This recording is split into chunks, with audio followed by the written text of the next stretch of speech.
Hey everybody, welcome back to the channel, and I've got a book review for us today, a book that I just finished. It is Raymond Feist's book 1 of the Rift War saga, entitled Magician, Apprentice. You may be familiar with this book. This is a long series. I was trying to count through all of them, and there's over 33 books. I probably want to say closer to 40, and so it's a long series of books. Not all of them are exactly sequels to the previous ones, but I was suggested to read this book by a friend, and so read it and thoroughly enjoyed it. So Raymond Feist, did a little bit of background on him. He's from California, born and raised, went to college at the University of California. I think he graduated with a journalism degree, and is an author, and he's known for writing a lot of sort of epic fantasies. The Rift War cycle is what he's entitled. The entire series is definitely what he's most well known for. But even now, his personal biography says that he enjoys spending time with family, he enjoys collecting DVDs and music, and he enjoys reading and learning about American football. So there you go. We all have interests, and Raymond Feist has certainly his own. But what is this book about? What is going on? Well, the book is heavily influenced by The Lord of the Rings, as most books in the 80s and 90s are certainly going to be, and certainly even earlier than that. So that you're going to have wizards, and you're going to have, well, magicians, and you're going to have elves, and you're going to have dwarves, and you're going to have dark elves.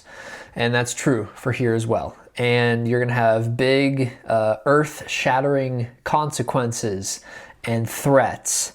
But the main character is a runt and an orphan boy named Pug.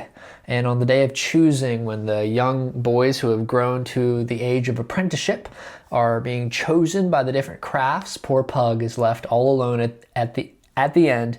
No one selects him except for the chief magician, Kulgan. And he has seen something in the boy that he does select him out of pity, but at the same time, he still thinks that he can amount to something. And unfortunately, though, we kind of find the exact opposite. Pug struggles with even the most simple and basic of spells. He's a quick learner, but it never translates into actual magic.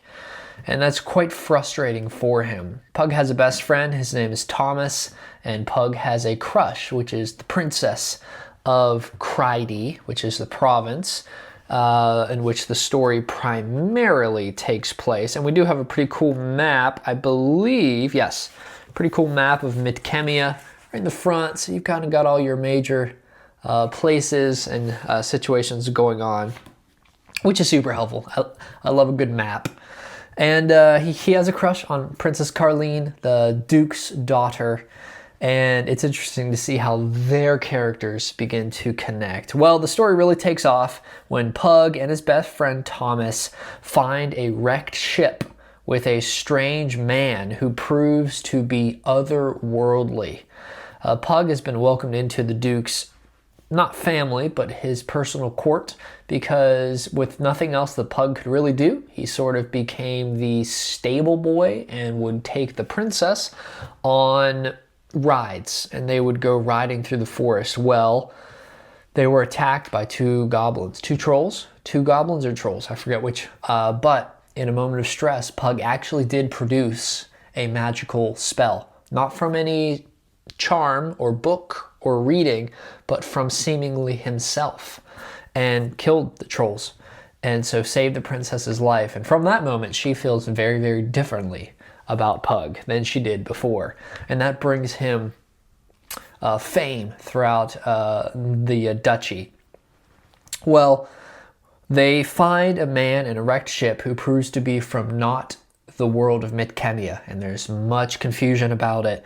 And when a larger invasion threat is discovered, Kulgan, Pug, the Duke, and others have to make a dangerous journey to warn the king before it's too late. And so that's pretty much your main plot. They are trying to travel to warn the king that this threat is happening. And what is that threat? Well, Pug essentially crashes through the door in Kulgan, the master magician's room when he won't respond, and Pug gets really, really concerned, and they crash through the door, and there is a rift, around a circle rift in the room hovering, and they can't see through it, but through this rift are hands reaching and feeling and trying to pull the magician, Kulgan, into the rift. And so the Rift War saga is the invasion from these aliens, is what they're called,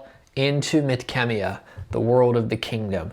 And so that's the plot, that's the tension. There's some things that I really, really liked about this book. I liked it being a balance of young adult. You've got teenagers who are growing and becoming who they're going to be. You've got teenage romance, you've got teenage bullying and teenage drama. But it does a good job of balancing that with an adult story. You've got adults certainly in the story who act like adults, and you've got teens who act like teens and are growing into adulthood. I thought Feist balanced those two, adult and young adult, well. I like not knowing what the enemy's motivations were. Like Pug, like the members of the kingdom, you don't know what these people are. You don't know what powers they have. You don't know why they're here. And you don't figure it out really for a lot of the book. And so you're just sort of figuring it out with the characters in the story. And I enjoyed that.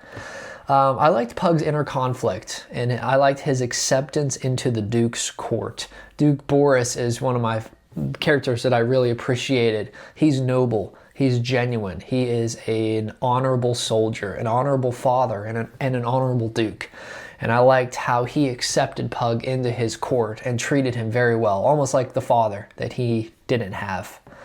Probably the character that I really, really grew to like was the Duke's youngest son, Arutha, and specifically the final battle. And that's all I'll say about it, but Arutha really proves himself to be a noble and brave character, and wise and competent. So Arutha, I really enjoyed to see where he took him in this first book. There were some things that, of course, I wish would have been a little different. Like any book. Martin Longbow. You meet this guy who is essentially a trapper. He is an archer. He's a hunter and a tracker. And he is used as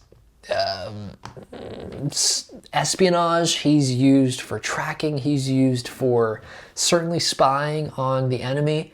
And he's the man. He spent time with the elves. He's one that was welcomed into the elven court, which is super cool. And man, at the end of the story, he's firing on all cylinders. And you're like, where was this guy the whole story? So Martin Longbow, maybe in the next book, which is called Magician. Oh boy, I'm forgetting what the next one's called. This one's Magician Apprentice, whatever the next one is. Sort of the end of this little duology. I hope he's in more. I'm assuming we'll get more magic in book 2 because, the book's called Magician. But other than Kulgan casting a few spells and Pug really failing to do much of anything, there isn't much magician work in the story. There's a lot of swords. There's a lot of traditional warfare. There's a lot of magic if this rift situation is magic, which I'm assuming it is, but the actual magicians don't do a whole lot of magicianing, which is fine, but I was a little surprised. I thought it would be a lot more of them casting spells and really kind of doing a whole lot. So that was interesting to me. The first 300 pages out of this 400-page book were a lot of development, and I think that's okay if there's 33 plus books in this series. I'll say the last 100 pages were fast. A lot is happening, and battles and like energy and excitement. I flew through those last 100 pages. So it definitely picked up, and once it started to pick up, it did not slow down. So I really enjoyed it. I enjoyed the story. I enjoyed the book, and I'd encourage you to check it out. I gave it a 3.5 out of 5. And I just say that because the first over half of the book I thought was a little slow. But again, it finished strong. And so I gave it 3.5. If the whole book would have maybe been more fast-paced, or if I would have connected a little bit more with some of that development, probably would have bumped up to 4, but 3.5 I thought was fair for the book. I enjoyed it, I really did. Raymond Feist, Magician Apprentice. Have you read it? Have you read any of the others in the series? Let me know what you think, and should I continue the Rift War saga? Thanks so much for watching. If you're interested, you can like and subscribe, and we'll continue with some more reviews, certainly in upcoming videos. But until then, take care, and we'll catch you in the next video.